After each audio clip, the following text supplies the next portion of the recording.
좋은 날입니다. 성령님께서 오늘도 여러분의 심령 가운데 큰 은혜와 평강으로 함께하여 주시기를 주님의 이름으로 축복합니다. 오늘은 온전한 회복의 복음 13번째 주제의 두 번째 시간입니다. 우리는 지금 하나님의 뜻을 분별하는 법에 대해서 배우고 있습니다. 우리 인생을 성공적으로 살아가기 위해서 가장 중요한 요소가 있다면 그것은 바로 하나님의 뜻을 분별하고 그 하나님의 뜻에 순종하는 것일 겁니다. 그래서 성경에서도 먼저 그의 나라와 그의 의를 구하라. 그리하면 이 모든 것을 너희에게 더하여 주시리라. 하나님께서는 우리에게 모든 것을 축복으로 주기 원하십니다. 그런데 이 모든 것을 축복으로 받는 사람은 누구일까요?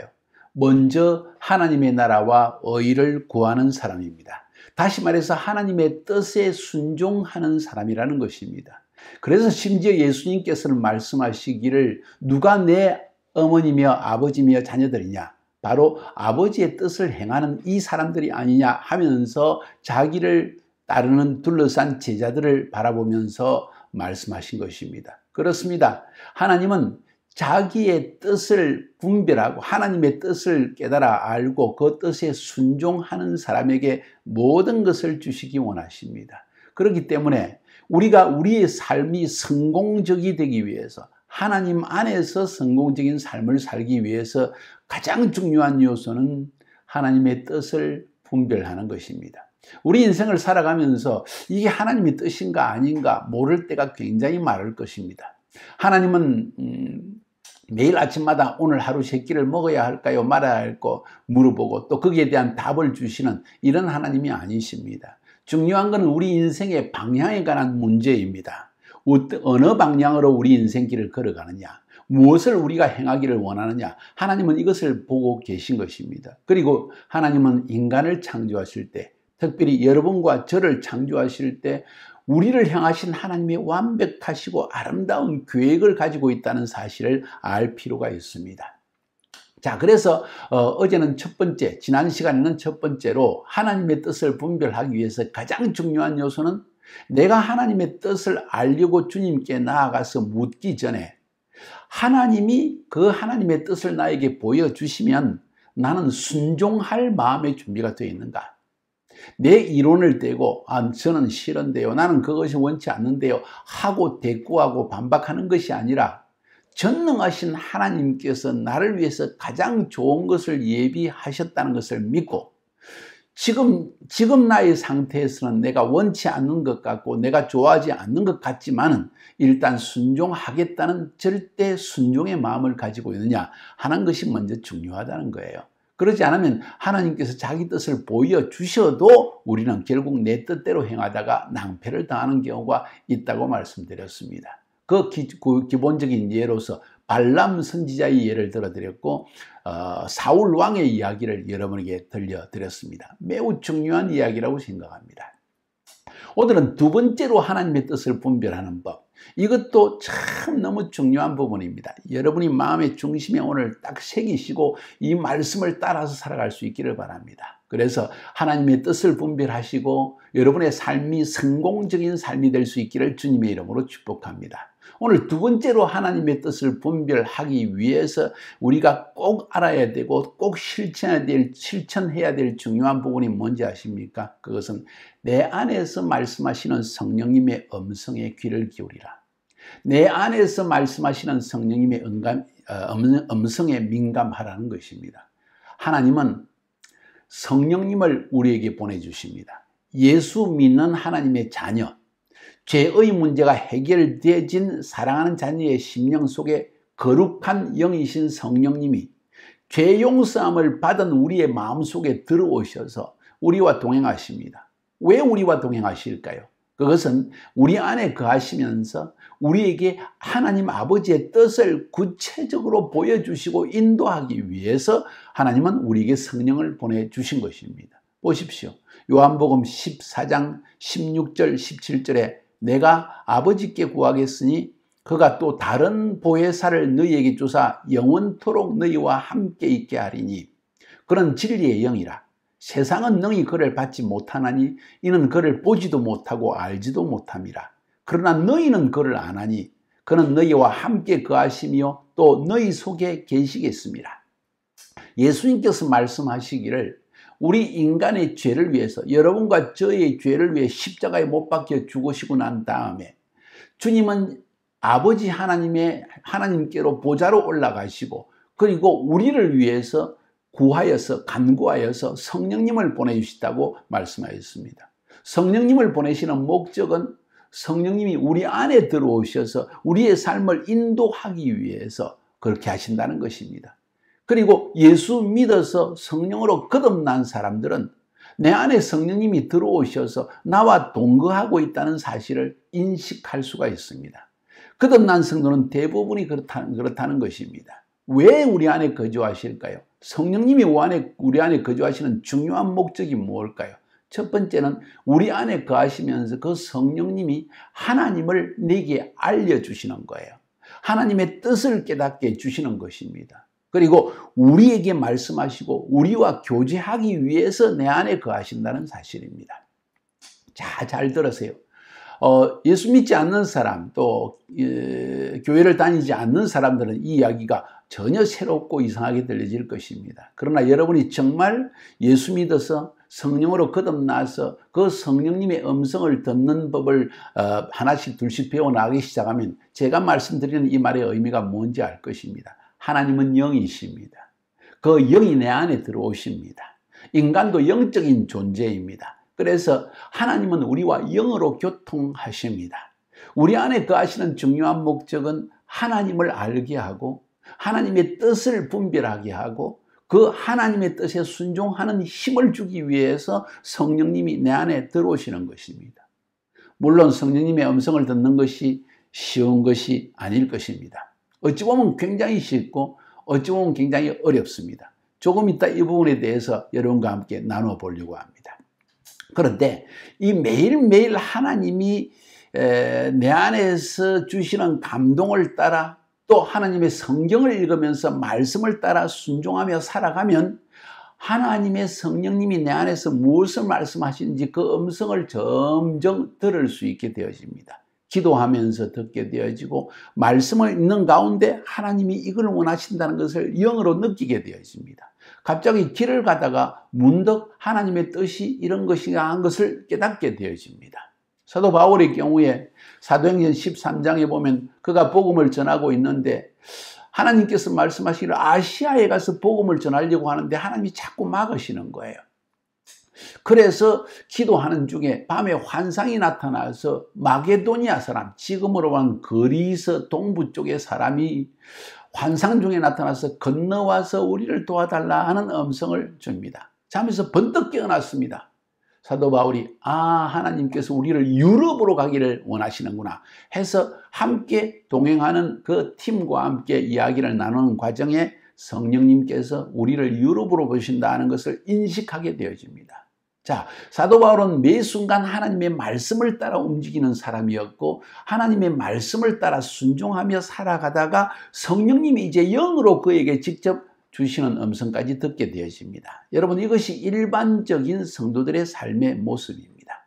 그래서 성령님의 음성을 듣는 것, 처음부터 예수 믿으면 갑작스럽게 성령의 음성이 들려서 여러분의 이름을 부르면서 나를 따르라 아브라함아 하는 귀에 들리는 음성을 듣는다는 이야기가 아닙니다. 하나님은 그렇게도 하실 수 있습니다. 그런데 그것보다 중요한 것은 우리는 영적인 존재라서 하나님의 성령님께서 영으로 우리에게 말씀하시는 것을 느낄 수 있다는 것입니다. 그리고 그 영의 음성에 순종할 때 우리의 삶은 매우 성공적으로 되어가는 것입니다. 왜냐하면 그 영의 음성은 하나님의 음성이요, 그 영의 음성을 통해서 우리는 하나님의 뜻을 분별할 수 있기 때문입니다. 그래서 이렇게 성령의 음성을 듣는 사람들은 그 삶이 확신에 넘칩니다.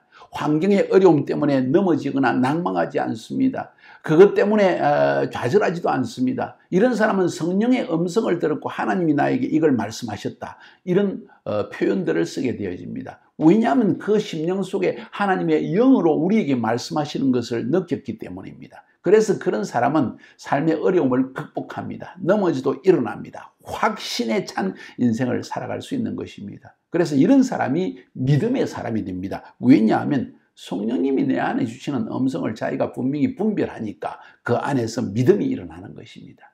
저는 여러분이 이런 인생을 살 수 있기를 바랍니다. 겉으로 사람들이 보기에는 별로 부유하지도 않은 것 같고, 그리고 인생이 성공한 것 같지도 않은데, 이 사람은 오히려 성령의 음성을 들었고 그 음성이 그에게 믿음이 되어져서 이 사람은 어떤 상황 가운데에서도 기뻐하며 확신에 넘치는 삶을 살아가게 되는 것입니다. 할렐루야. 저는 여러분이 그런 인생을 살아갈 수 있기를 바랍니다. 그래서 저는 이렇게 표현하고 싶어요. 듣기에 성공하는 사람은 인생에 성공한다. 제가 가정 세미나에서도 종종 그런 이야기를 많이 합니다. 부부 사이의 모든 문제의 원인은 서로가 서로를 듣지 않고 자기 이야기만 하며 고집을 부리기 때문이다. 남의 이야기를 들을 준비가 되어 있는 겸손한 사람, 온유한 사람, 그리고 다른 사람의 말을 들으면서 그 말에 대해서 대화를 이어나가는 사람, 이런 사람은 참 지혜롭고 그리고 대화가 되어지는 사람이요, 이런 부부관계는 성공적인 부부관계가 되어 있습니다. 다시 말해서 사람과의 관계에서도 듣기가 굉장히 중요한데, 하물며 하나님과의 관계는 어떻게 하겠습니까? 하나님과의 관계 속에서도 듣는 훈련을 하지 않으면, 기도한다고 하면서도 매일 내 이야기만 하고 하나님의 뜻을 따라서 기도하지 않게 된다는 거예요. 그래서 기도하면서도 내 말만 자꾸 하기 때문에 하나님의 음성이 들려지지 않고 하나님의 뜻을 분별할 수도 없다는 것입니다. 사람과의 관계에서도 하나님과의 관계에서도 굉장히 중요한 것은 듣는 것입니다. 그래서 인생의 성공과 실패는 듣기에 달려 있다고 저는 여러분에게 말씀드리고 싶습니다. 여러분, 듣는 귀를 개발하십시오. 이것을 위해서 굉장히 중요한 요소는 겸손해야 됩니다. 우리의 마음이 겸손해야 다른 사람에게 듣는다는 것입니다. 듣는다는 것은 내가 배운다는 것입니다. 배울 마음이 있다는 것은 겸손한 마음이라는 것입니다. 하나님의 음성을 들을 때도 우리의 마음을 겸손히 내려놓아야 되고, 또 지나치게 내 힘으로 무엇을 하겠다는 내 생각과 내 계획과 내 논리가 강한 사람일수록 하나님의 음성 듣는 것이 굉장히 어렵습니다. 그래서 소위 세상에서 똑똑하고 자기 주관이 강하고 논리가 강한 사람일수록 하나님을 믿는다는 것이 굉장히 힘들고요, 하나님의 뜻을 반결한다는 것도 굉장히 힘듭니다. 이런 사람들은 모든 것을 자기가 판단하고 자기의 논리와 자기의 주관을 이야기하기 때문에 모든 사람과 부딪히기 쉽고, 하나님과의 관계에서도 하나님이 말할 기회를 주지 않는 거예요. 그래서 듣는 것이 굉장히 중요합니다. 자, 하나님의 뜻을 분별하는 법을 지금 이야기하고 있는데, 매 순간 내 안에서 말씀하시는 성령님의 음성에 민감할 필요가 있다는 것을 지금 말씀드리고 있습니다. 자, 여기에서 제가 가장 실제적으로 하나님의 뜻을, 성령의 음성을 들으면서 하나님의 뜻을 분별하는 가장 중요한 한 가지 사실을 여러분에게 좀 알려드리려고 합니다. 준비되어 있습니까? 그것은 뭔가 하니 내 마음에 일어나는 소원을 한번 잘 체크해 보라는 것입니다. 내 안에 뭘 하고 싶다, 어떤 소원이 일어나지 않습니까? 나는 저것을 하고 싶다, 나는 이것을 하고 싶다, 나는 이런 그 소원들이 일어나는데, 대개의 경우에 내 인간적인 소원인데 이렇게 그냥 슬쩍 넘어가는 경우가 있습니다. 과연 그럴까요? 우리 성경을 한번 살펴볼까요? 빌립보서 2장 13절을 저는 굉장히 좋아하고, 또 만약 저의 설교를 자주 듣는 사람이라면 이 빌립보서 13장의 말씀을 여러분이 자주 들었을 것입니다. 저를 통해서. 빌립보서 13장의 말씀은 성령님의 음성을 듣는 법에 대한 굉장히 중요한 한 부분을 말해주고 있습니다. 제가 한번 읽어볼게요. 너희 안에서 행하시는 이는 하나님이시니 자기의 기쁘신 뜻을 위하여 너희로 소원을 두고 행하게 하시나니. 제가 다시 읽어드릴게요. 아주 주의 깊게 한번 들어보세요. 너희 안에서 행하시는 이는 하나님이시니 자기의 기쁘신 뜻을 위하여 너희로 소원을 두고 행하게 하시나니. 세 부분으로 나눠서 볼까요? 오늘 이 본문이 말하고 있는 것. 너희 안에서 일하시는 분은 하나님이라는 거예요. 내 안에서 하나님이 일하고 있다는 것입니다. 어떤 하나님일까요? 성부 하나님, 성자 하나님, 성령 하나님. 말할 것도 없이 성령 하나님이시죠. 너희 안에 거하겠다, 영원히 너희와 함께 하겠다고 하신 그 약속하신 하나님은 성령 하나님이십니다. 우리 안에서 성령 하나님이 일하신다는 거예요. 영으로 내 영 안에서 말씀하시고 우리에게 직관적으로 우리에게 말씀하시는 하나님이시다. 우리 안에서 일하신다. 하나님은 우리 안에서 일하신다. 우리 옆에 사람 이야기합시다. 하나님은 우리 안에서 일하십니다. 그렇습니다. 여러분, 이 성령님의 음성, 하나님의 일하심을 어렵게 생각하지 마세요. 하나님은 내 안에서 일하십니다. 첫 번째로. 두 번째로, 자기의 기쁘신 뜻을 우리 마음속에 소원으로 주십니다. 하나님의 기뻐하시는 뜻. 자, 이번 주제가 뭡니까? 하나님의 뜻을 분별하는 법입니다. 어떻게 하나님의 뜻인지 아닌지를 분별할 수 있습니까? 그런 이야기를 지금 하고 있죠. 근데 오늘 성경은 말하기를 자기의 기쁘신 뜻을 우리 안에 소원으로 주신다는 거예요. 다시 말해서 내 안에 일어나는 마음의 소원이라는 것이 굉장히 중요하다는 것입니다. 여기서 당장 여러분 이런 질문이 떠오를 것입니다. 아, 내 안에 일어나는 소원이 하나님이 주시는 소원인지 내 인간적인 소원인지 사단이 주는 유혹의 소원인지 어떻게 분별할 수 있습니까? 잘 들어보세요. 자, 그럼 먼저 그것부터 이야기합시다. 그게 하나님의 뜻인지 아닌지 어떻게 분별할 수 있습니까? 쉽지 않습니다. 정말 사단이 주는 유혹의 소원도 있을 수 있습니다. 큰 사업을 하라는 막 감동을 주시는데 가만 보니까 하나님이 주신 것이 아니라 사단이 나를 미혹하고 유혹하기 위해서 나에게 이런 엉뚜당도 않은 허황한 꿈을 주실 수도 있습니다. 예, 혹은 하나님께서 내게 당신의 큰 뜻을 이루기 위해서 큰 비전을 하라고 말씀하셨을 수도 있습니다. 혹은 내 인간적인 소원으로 내가 사업을 시작할 수도 있습니다. 자, 어떻게 분별할까요? 참 난감한 이야기입니다. 그런데 성경은 이야기하기를 중요한 사실은 네 안에 일어나는 모든 소원은 하나님의 뜻이다 하고 말하는 게 아니라 하나님이 기뻐하시는 뜻을 행하려고 할 때 너희 안에 소원을 주신다는 거예요. 그러면 그것도 분별해야 됩니다. 내 안에 일어나는 소원이 하나님의 뜻인지 하나님이 주신 것인지 사단이 준 것인지 내 육신적인 욕망을 따른 것인지. 그렇죠? 저는 되게 이렇게 이야기합니다.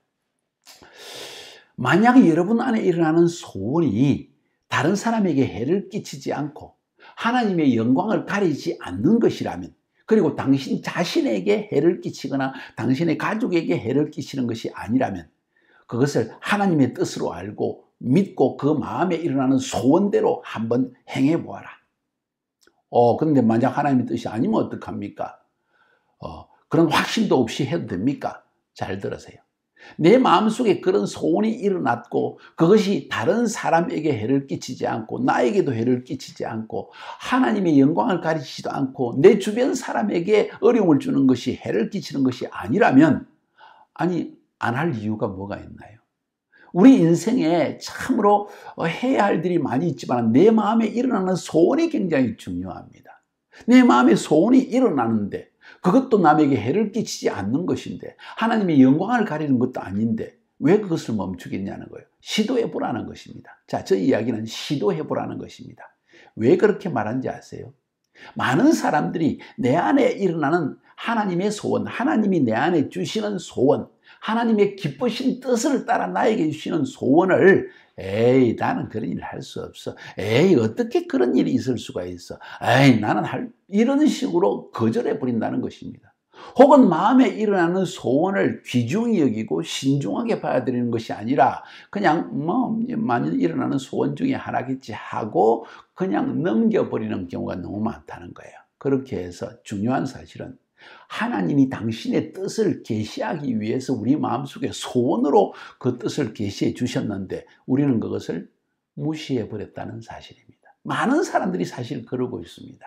자, 저의 예를 한번 들어보겠습니다. 이렇게 해서 여러분이 내 마음에 일어나는 소원대로 계속 순종하면서 한번 행해보면 한 번, 10번, 20번, 100번, 200번 계속 하다 보면 여러분 속에 여러분의 영이 훈련이 되어지고 연습이 되어져서 이제는 내 마음속에 소원이 일어날 때 하나님이 말씀하시는 것인지 아니면 내 육신의 생각인지 아니면 사단의 유혹인지를 분별할 수 있는 능력이 일어나기 시작합니다. 저의 말은 이렇습니다. 내 마음에 일어나는 소원을 따라서 한번 행동해 보아라. 그것이 다른 사람과 이웃과 내 가족에게 해를 끼치지 않고 나 자신에게도 해를 끼치지 않고 하나님의 영광을 가리는 것이 아니라면 한번 무조건 순종해 보라. 그것을 계속해 나가면서 이제는 이건 하나님의 뜻이고 아니고 하는 것을 분별할 수 있는 능력까지 생겨야 될 것이다. 그런데 중요한 것은 하나님께서 그의 뜻을 계시하실 때, 성령으로 내 안에 말씀하실 때 소원으로 말씀하신다는 사실을 저는 여러분에게 말하는 거예요. 그것을 여러분이 놓쳐서는 안 된다는 것입니다. 여러분 늦지 않았습니다. 지금이라도 주님 앞에 나아가 기도할 때, 혹은 길을 가다가도, 혹은 성경을 읽다가, 혹은 성도와의 교제 가운데에서, 혹은 설교를 듣는 중에, 혹은 성경을 혼자 읽는 중에 하나님이 주시는 좋은 소원이 있다면 한번 순종해 보세요. 제가 이런 이야기를 한번 해보겠습니다. 저는 한국에서 막 거듭났습니다. 거듭났는데 저의 마음속에 하나님이 저를 선교사로 부르셨다는 마음의 강한 소원, 너무나 강한 소원이 일어나는 거예요. 사도행전 1장 8절이 처음 믿었을 때 저의 마음속에 확 와닿은 말씀이었습니다.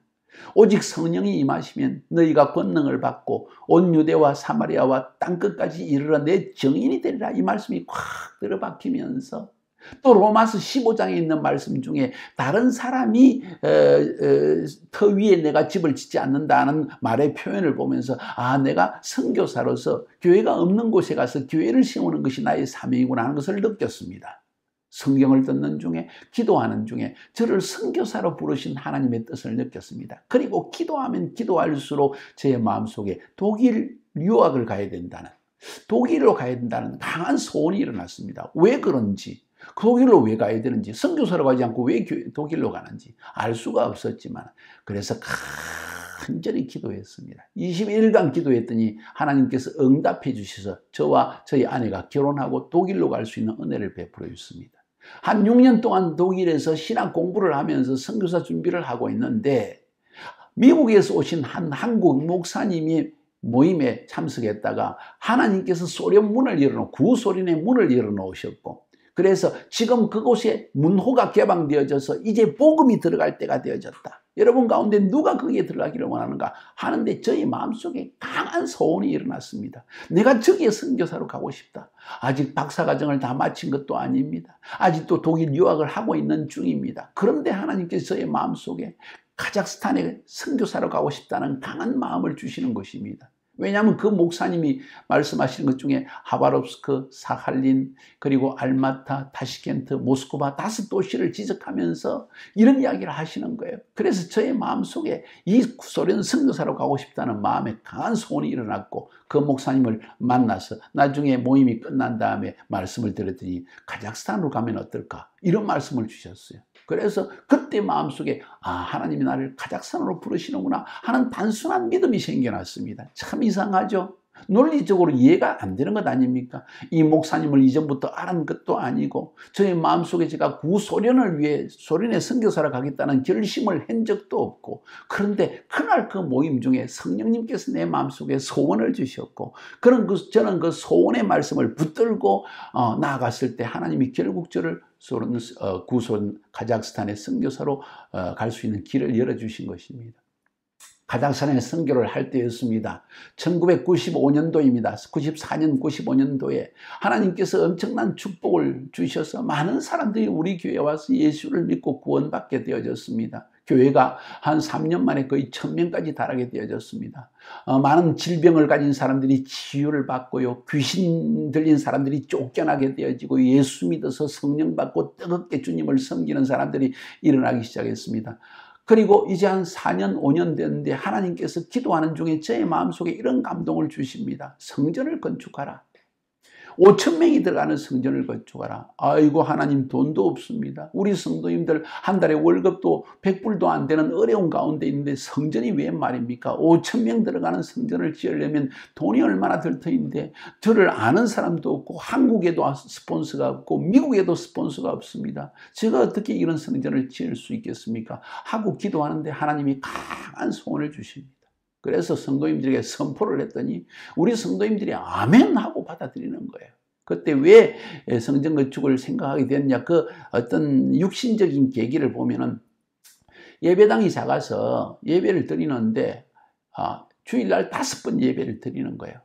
5번 힘을 다해서, 저는 보통 1시간씩 설교를 했으니까 주일마다 5번 힘을 다해서 설교를 하면 저는 힘이 다 빠지고 온몸은 땀으로 뒤범벅이 되어지고 너무나 힘들고, 똑같은 설교를 5번 하는 것이 저는 아주 싫었습니다. 한 번에 강하게, 저는 재탕하고 카피 복사하는 걸 별로 좋아하지 않습니다. 그래서 5번을 연속 설교하는 것도 힘들고 몸도 너무 힘든 것입니다. 그래서 하나님, 한 성전에서 하나님의 영감이 넘치는 설교를 할 수 있게 해주세요, 이런 기도를 한 적이 있는데, 저의 마음속에 5,000명 들어가는 성전을 지으라는 감동을 주시는 거예요.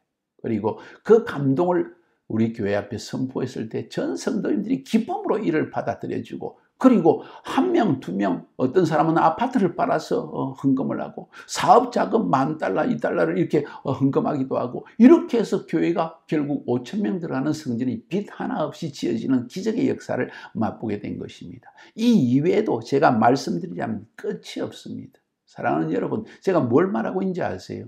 내 마음에 일어나는 소원이 얼마나 중요한지에 대해서 말씀하는 것입니다. 2000년도가 넘어갔을 때 하나님께서 저의 마음속에 카자흐스탄을 넘어서서 실크로드 전역에 대한 교회를 개척할 것에 대한 소원을 주셨습니다. 강한 소원이었습니다. 이제는 카자흐스탄을 넘어서라. 왜냐하면 카자흐스탄에 14개의 그 당시에 주정부 수도에 다 교회를 세웠습니다.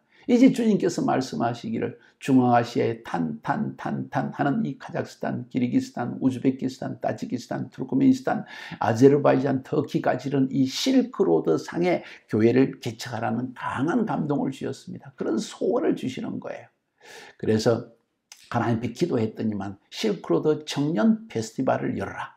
그래서 2001년부터 2007년까지 매년 여름 7월 셋째 주에 일주일간 이 몽골부터 중국 신장성, 그리고 중앙아시아의 탄 나라들을 거쳐서 아제르바이잔을 거쳐서 터키, 요르단 지역까지 이르는 청년들 가운데 하나님의 교회를 개척하기를 열망하고 뜨거운 현지인들을 불러가지고 매년마다 5,000명을 데리고 집회를 열었습니다. 그 집회의 모든 중심은 여러분이 사는 도시마다, 여러분의 사는 나라마다 교회를 개척하십시오. 시골마다 사람들이 사는 곳에 모두 교회를 개척합시다 하는 열망 있는 설교를 했고, 7년 동안 이런 설교를 하는 동안에 약 600개 이상의 교회가 이 실크로드상에 개척되는 축복과 은혜를 누리게 되어진 것입니다. 사랑하는 여러분, 하나님은 우리 마음속에 소원을 두시고 일하십니다. 성령님은 우리 안에 들어오셔서 당신의 뜻을 계시하시고 당신의 기뻐하시는 뜻을 이루기 위해서 소원을 먼저 우리 안에 주신다는 거예요. 한 2년 전부터 2018년, 19년부터 시작해서 저희 마음속에 유튜브를 통해서 성경 말씀을 창세기부터 요한계시록까지 모두 하루에 한 장씩 설교해서 올리라. 그리고 그것을 영어로 번역하고 그 영어를 다시 전 세계 언어로 번역해서 모든 사람들이 성경을 알게 하라. 이런 감동을 주셨어요. 제가 하나님께 물었습니다. 주님, 이 세상에 성경 강해하는 사람들이 대가들이 얼마나 많은데요. 미국의 유명한 목사님들이 얼마나 많습니까? 그런데 왜 제가 그 일을 해야 됩니까? 주님이 이렇게 말씀하셨어요. 성경에 적혀진 그 본문 자체를 통해서 나를 알리고 나의 뜻을 알리는 사람들이 많지가 않다. 그들은 설교하면서도 자기의 이야기를 하는 사람들도 많이 있다. 가만 들어보고 그래서 유튜브를 살펴보니까 실제로 많이 그렇다는 사실을 발견했습니다. 그리고 하나님이 말씀하셨습니다. 마지막 때 물이 바다를 덮음같이 여호와의 영광을 아는 지식이 온 땅을 덮을 때가 올 것이다. 하박국 2장 14절의 말씀입니다. 그러면서 온 땅에 하나님께서 부흥을 일으킬 때가 온다는 거예요. 주님 재림 전에 열방 가운데 부흥을 일으키시는 하나님에 대한 말씀을 저에게 주셨습니다. 그러면서 그때 이런 부흥을 주실 때 하나님이 각 민족들의 방언들의 심령 가운데 하나님을 알고자 하는 열망을 줄 것이고, 하나님을 알기 위해서 성경을 배우고자 하는 열망, 성경을 쉽게 이해하고자 하는 열망이 일어날 것이다. 이런 감동을 주셨어요. 저는 그 말씀을 듣고 주님 하겠습니다. 그 일 때문에 누가 월급을 주는 것도 아니고 스폰서가 있는 것도 아니고 저는 저 혼자서 이 카메라를 앞에 놓고 유튜브 설교를 해야만 합니다. 그러나 주님이 말씀하시면 저는 하겠습니다. 이것이 나의 일평생의 상급인 줄로 믿습니다. 그렇습니다. 먼저 그의 나라와 그의 의를 구하라. 그리하면 이 모든 것을 더하여 주시리라. 저는 이 말씀을 믿고 결국 이 유튜브 사역을 시작하게 됩니다. 오랫동안 미루고 있었습니다. 그런데 코로나 바이러스가 터지면서 어쩔 수 없이 온라인 예배로 우리 카자흐스탄 교회가 들어가게 되어지고, 뿐만 아니라 전 세계에서 많은 교회들이 온라인으로 예배를 드릴 수밖에 없는 상황에 빠지는 때가 생겼습니다. 하나님은 그때를 위해서 미리 저를 준비시켜 주신 거예요. 그 이전부터 성경 강의를 매일 한 장씩 하고 있었는데, 결국 이 계기를 통해서 카이로스 TV라고 하는 이 채널을 통하여 성경 강의를 하게 되어지고, 이로 말미암아 이제 미래에 일어날 큰 부흥의 때를 준비하는 이 사역을 지금 하고 있습니다. 제가 여러분에게 말씀드리고자 하는 요점이 무엇입니까? 하나님은 자기의 기쁘신 뜻을 이루기 위해서 성령님으로 우리에게 말씀하시고 행하시는 하나님이신데, 어떻게 말씀하시느냐? 내 마음 안에 소원을 주시고 행하신다는 거예요. 그 소원을 여러분이 경솔히 내버리지 마시고 신중하게 듣고, 그 음성이 다른 사람과 나와 내 이웃과 내 가족이 해를 끼치지 않고 하나님의 영광을 가리지 않는 것이라면, 여러분은 그 말씀에 한번 순종해 보세요. 그러면 하나님께서 당신의 뜻을 그 일을 통해 성취해 주실 것입니다. 여러분, 오늘 굉장히 중요한 말씀을 드렸습니다. 우리 인생을 성공적으로 살아가기 위해서 두 번째 요소, 하나님의 뜻을 분별하려고 하면 가장 중요한 것은 내 안에 성령님이 주시는 소원을 체크해 보라. 내 안에 하나님이 어떤 감동과 소원을 주시는가. 그 감동을 따라, 그 소원을 따라 믿음으로 순종하며 나아가면 하나님은 당신의 기뻐하시는 뜻을 이루어 주실 것입니다. 그리고 그 일을 순종하고 난 뒤에 여러분이 한번 생각해 보면, 아, 하나님의 뜻이었구나. 하나님이 내 안에 성령님을 통하여서 마음의 소원을 주시고 하나님의 뜻을 소원으로 주시고 행하게 하셨구나. 그래서 하나님의 뜻을 분별하는 법 두 번째, 내 마음속에 일어나는 성령이 주시는 소원의 귀를 기울이라. 어떤 소원을 주시는가? 오늘 그것에 대해서 말씀을 드렸습니다. 여러분에게 하나님이 성령님이 주시는 소원은 무엇입니까? 여러분은 그 소원을 따라 행동해 보았습니까? 감히 여러분에게 저는 말씀드립니다. 지금 거듭난 지 30년 이상의 세월을 지금 보내고 있는데요. 한 가지 분명히 말할 수 있는 것이 뭔지 아십니까? 그것은 내 마음속에 일어나는 소원을 따라 저는 즉각적으로 순종해왔고, 거의 대부분이 그것이 하나님의 뜻이었다는 것입니다. 그래서 저는 매일매일 순간 하나님의 뜻이 성취되는 것을 눈앞에서 목도하면서 기뻐하며 감사하며 생활하고 있습니다. 저는 여러분들도 그렇게 생활할 수 있기를 주님의 이름으로 축복합니다. 승리하시기를 바랍니다.